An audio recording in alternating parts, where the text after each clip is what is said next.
Hi, my name is Kayla and MCTV is celebrating Women's History Month. Today, we're interviewing Vice Mayor Gina Papan of Millbrae. Hi, my name is Gina Papan. I'm the Vice Mayor of Millbrae, former mayor. I'm also a commissioner on the Metropolitan Transportation Committee and a former Deputy Attorney General for the state of California and a nonprofit director. What does Women's History Month mean to you? Women's History Month is a time to reflect on the courage of women in past generations, to celebrate how their efforts and their bravery afforded the women the opportunities and freedoms that we have today. What does the phrase empower women mean to you? And how do you live this in your daily life? Empower women. You got that twice, huh? That really means working together as women, working together with children, young girls in particular, and ensuring that they know they have opportunities and encouragement, because children of today need a lot of encouragement. And we want them to speak up and we want them to lead. And it is so important that they have the strength and the freedom to speak up. So that's what it means to me. Who is the most influential woman you know and how does she inspire you? There are so many women. From history past, Harriet Tubman, as we're going to have a Harriet Tubman Way here in Millbrae. Eleanor Roosevelt. I've been honored to meet Gloria Steinem, a big hero of mine. My mother, my grandmothers. There are so many women that inspire me, and that's just a beautiful thing. We want that. Maya Angelou, all kinds of women that we have to look to guide us and encourage us. I love that answer. What was your first instance where you decided that you were going to help lead the community? I learned early on the beauty of helping the community. There's such an inner strength you get from that. It's the most rewarding thing I find you can do is helping others. And I think children of today really need to witness that too, because they can be the next generation in giving to the communities. But it's just, I think, the most rewarding thing you can do. As a woman being in vice mayor and a former mayor role, what obstacles do you face or have faced? And what strategies do you use to overcome them? Oh, real short question, huh? The obstacles are constant. The discrimination of being a woman, particularly an elected woman. When I first started running for office, they wouldn't even recognize the achievements that I had to date. You were just somebody's daughter. If you're somebody's son, you're a chip off the old block. And we have to fight harder, but women as representatives, it's a whole new aspect. Women are not taught to take the lead, and they should. They're really good at it, but they're too hesitant. And so I've been able to witness women who lead and have done so, and you can't hesitate. You need to be strong in how you answer every question, in how you approach the community. And so I've learned women are the best at listening, and they are the best then at evaluating situations and communicating with people, because everyone wants to be listened to, and people have great ideas. They don't have to necessarily come from us. So you learn a lot by listening to the people you represent, and it helps in being a stronger representative. So there are so many different aspects because, like I said, when I first started running for office, people just wanted to say, you're somebody's daughter, not even realizing that when my father went to school, he didn't wasn't able to speak English. So the struggles of my family growing up have impacted me. My grandmother worked in the garment union for 40 years, grandfathers in the dishwashers, all of that, all those aspects make me the woman that I am today and give me the strength. And also our family had been through many health challenges. So really appreciating, having more compassion for people. It's very important to having a life experience to represent others is very significant and makes, I think, myself a better representative of the people. You've really given a helping hand within Millbrae, specifically in cases during the pandemic, including community health, public safety, and even aiding small businesses. What did you take away from being in this leadership position, especially during the time of the pandemic? I think one of the best skills I've learned over the years is the ability to pivot and the importance to communicate. Because during the pandemic, the most important thing was public safety and actually keeping people informed, because it was an ever-evolving situation. Never in our history have we dealt with a pandemic. We started with the extremes, wash everything, do you wear masks? Everything was a moving target, and people were always looking for some reason to be angry. And that's because they were scared. And trying to really bring people together was so important. And we gained strength by bringing people together. And so when I was campaigning during the pandemic, I was giving out masks with a little sticker on it about wearing your mask, whatever we could do. And people were homebound. So reaching out to friends or just people was so important. And when we were able to knock on doors and step back and wear our masks, people wanted to engage other people. People need people. It's very true. And that was very rewarding. And I think our city handled it well. We had some glitches. Everybody has glitches. But I think when people realize that working together and recognizing that people need people and can help you was so very important.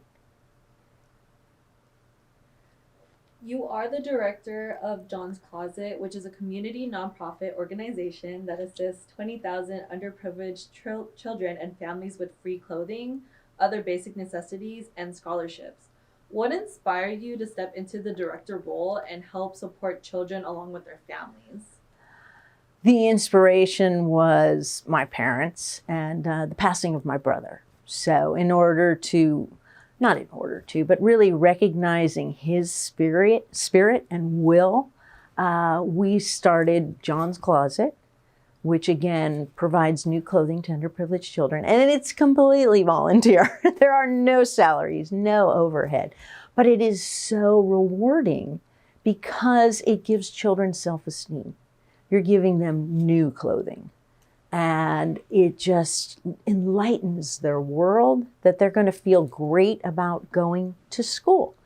And that opens all kinds of doors and opportunities, gives them the courage, I think, to succeed. And that is the goal of John's Closet. And we've been operating for many, many years. This is not a political thing. It is a family charity. And it is so rewarding to see the look on their faces when they come in. They're then excited to go back to school and just focus and kind of show off a little bit. But it makes a huge difference in giving them the next step to open doors for the future. And the same thing with our scholarships. Our scholarships are really geared to people who may not have done too well the first 2 years of school, but there's an opportunity thereafter. Or they have special needs. The children are the ones that succeed, and they just need that little bit of help. And there's been huge success in that. The essays we get are spectacular. And within our own communities, because the scholarships in the Jefferson Union High School District and San Mateo Union High School District, people tend to not realize that there are scholarships that you might not expect exist. And they're there to help. At one point in time, the student body president and the senior class president at Cappuccino were sisters and homeless. So you just give them the opportunity. I do have a follow-up about that question. Mm-hmm. So do you have any like donations locations that you have that we can like other members of the community can drop off, or like is it kind of do you look for like other locations like Salvation Army to get clothing, or like where exactly? The distinction is these are new clothing. New clothes, got it, okay. So we've had the Cub Scouts or the Girl Scouts that will go buy outfits to contribute. So they really feel like they're giving something. And a family in San Bruno recently, the whole family went shopping and bought new clothing that they could contribute. We have cash contributions, we get some grant money, and we hit every sale there is. We used to get some contributions from manufacturers in San Francisco. Those have dried up a bit, but we're always looking for that kind of opportunity. And we've had people who donate new clothing that maybe was never worn. We cover school-age children, so from pre-Head Start all the way up through high school. And we had recently 7 kids from, I think, Guatemala. And they made it, but their parents didn't. So, you know, it's a whole new world, and helping kids is just the most beautiful thing. Have you recently heard from any of the children that you help? Have you gotten any feedback or any message that you like really stuck with you? We get notes from some of the kids as to how thankful they are, and the impact on the families. I mean, my mom was once loading up the car, had a big sale at Sears, and the guy that was helping her load the car, you know, this is a lot of jeans. What are you getting? And she's like, I run a nonprofit. It's called John's Closet. And he's like, oh my God, you helped me. My wife died. I had 2 kids and no job. And it's just like, you're helping families too. So it's beautiful. Just to add to that question, so the children have to come. Because if you're a parent, you know every kid's got their own style. And to have them pick out their new clothing, it means so much to them. And they will tell you, no. Or they'll say, yes, that's perfect. So that, you know, the excitement that they have is, that's what you want to encourage, their own self-being. So it's really important. They have to be there. You're not just handing out, this is what you're going to get. Why do you think it's important that more women are represented in the city's leadership roles? I think women need to be represented at all levels of government.